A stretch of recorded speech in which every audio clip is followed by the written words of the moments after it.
ಭಾವುಕತೆಗೂ ವ್ಯತ್ಯಾಸ ಇದೆ.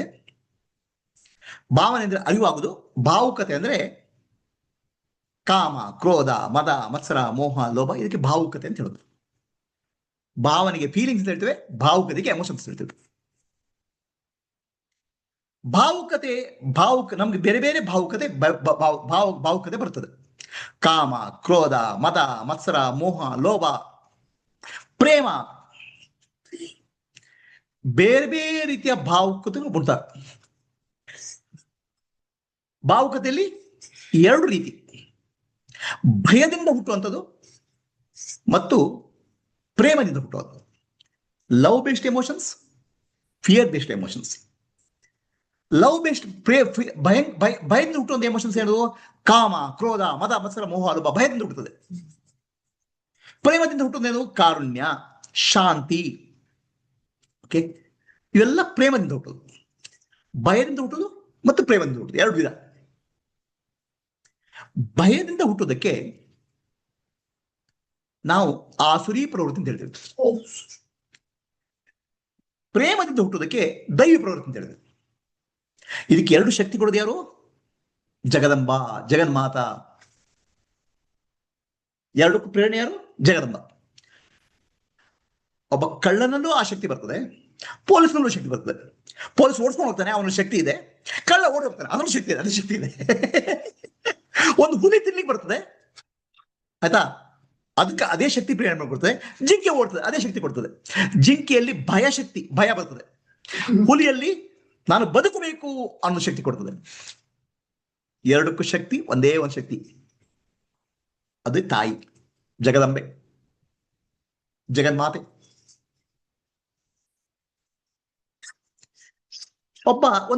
ಒಂದು ಚಾಕು ಇದೆ, ಆ ಚಾಕುವನ್ನು ಒಬ್ಬ ಕೊಲ್ಲಿಗೂ ಉಪಯೋಗಿಸುವುದು, ಅಥವಾ ಆ ಒಬ್ಬ ವೈದ್ಯ ಅದನ್ನ ಸರ್ಜರಿ ಮಾಡಿ ಗುಣ ಮಾಡಲಿಕ್ಕೆ ಉಪಯೋಗ ಮಾಡೋದು. ಚಾಕು ಏನು ತಪ್ಪಿಲ್ಲ.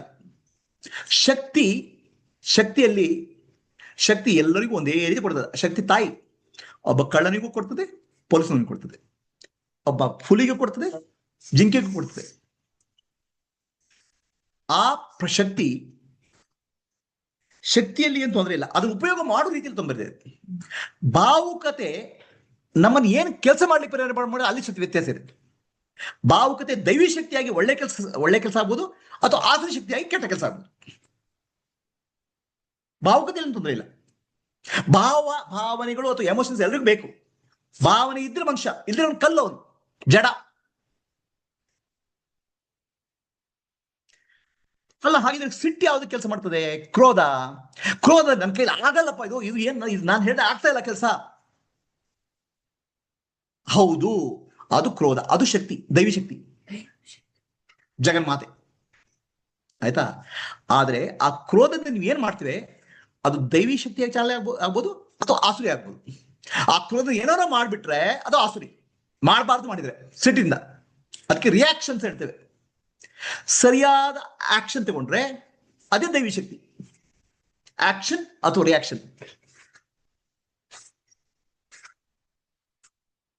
ಸರಿಯಾದ ಯಾವುದೇ ಭಾವನೆ ತೊಂದರೆ ಇಲ್ಲ. ಆ ಭಾವನೆಯಿಂದ ಏನ್ ಮಾಡ್ತೇವೆ ಅದು ಸರಿಯಾಗಬೇಕು, ಅದು ನಮ್ಮ ಅರಿವಿನಲ್ಲಿ ಬರಬೇಕು, ನಾನು ಹೇಗೆ ಮಾಡ್ಬೇಕಂತ. ಅದೇ ನಮ್ಮ ಆಧ್ಯಾತ್ಮಿಕ ಪ್ರಗತಿ. ಅಲ್ಲ ಇದು ಹೊಟ್ಟೆಗಿಚ್ಚು ಒಳ್ಳೇದಾ? ಹೊಟ್ಟೆಗಿಚ್ಚು ನಮ್ಗೆ ಏನ್ ಹೇಳ್ಕೊಡ್ತಾ ಇದೆ? ಎಲ್ಲ ಭಾವನೆಗಳು ಮಾಡ್ತವೆ ನಮ್ಮ ಜೀವನ. ಹೊಟ್ಟೆಗಿಚ್ಚ ಅವನು ಒಳ್ಳೆ ಮಾರ್ಕ್ ಬಂದ್ರೆ ಇವರಿಗೆ 99 ಮಾರ್ಕ್ಸ್. ಹೊಟ್ಟೆಗಿಚ್ಚು ಯಾಕೆ ಪಡ್ತೀರಾ? ಹೊಟ್ಟೆಗಿಚ್ಚು ಬರ್ತದೆ, ಆದ್ರೆ ನಾನು ಏನ್ ಮಾಡ್ಬೇಕು, ಅವನಲ್ಲಿ ಏನ್ ಒಳ್ಳೆ ಗುಣ ಇದೆ, ಅದ್ರಲ್ಲಿ ನಾನು ಏನ್ ಕಲಿಬೇಕು. ಹೊಟ್ಟೆಗಿಚ್ಚು ನಮ್ಗೆ ಏನ್ ಹೇಳ್ತದೆ? ನನ್ನಲ್ಲಿ ಏನ್ ಬೆಳವಣಿಗೆ ಆಗಬೇಕು ಅಂತ ಹೇಳ್ತದೆ. ಅದು ಬಿಟ್ಟು ಹೊಟ್ಟೆಗಿಚ್ಚು ಪಡ್ತಾ ಹೊಟ್ಟೆ ಉರಿಕೊಂಡ್ರೆ ಜೀವನ ಹಾಳಾಗ್ತದೆ. ಎಲ್ಲ ಭಾವನೆಗಳನ್ನು ಪಾಠ ಕಲಿಲಿಕ್ಕಿದೆ. ಅದೇನ್ ಕಲ್ತ್ರ, ಅದರಿಂದ ನೀವು ಉದ್ಧಾರ ಆದ್ರೆ ಅದು ದೈವಿ ಶಕ್ತಿ, ನೀವು ಹಾಳಾಗ್ಬಿಟ್ರೆ ಅಸುರಿ ಶಕ್ತಿ, ನೀವು ಅಥವಾ ಬೇರೆ ಹಾಳು ಮಾಡಿದ್ರೆ ಅಸುರಿ ಶಕ್ತಿ. ಶಕ್ತಿಯಲ್ಲಿ ಯಾವ ವ್ಯತ್ಯಾಸ ಇಲ್ಲ. ಶಕ್ತಿ ಜಗದಂಬೆ, ಜಗನ್ಮಾತೆ, ಅವಳು ಎಲ್ಲರಿಗೂ ಕೊಡ್ತಾರೆ ಶಕ್ತಿ.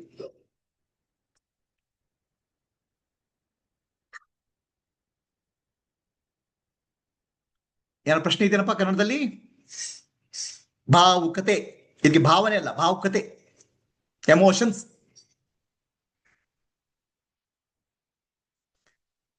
ಸತ್ಯವತಿಯರ ಏನು ಪ್ರಶ್ನೆ ಇದೆಯಾ? ಕಾಂತಿ? ಇಲ್ಲ ಗುರುಜಿ. ಕ್ಲಿಯರ್ ಆಗಿದೆಯಾ? ಇಲ್ಲ ಗುರುಜಿ, ಕ್ಲಿಯರ್.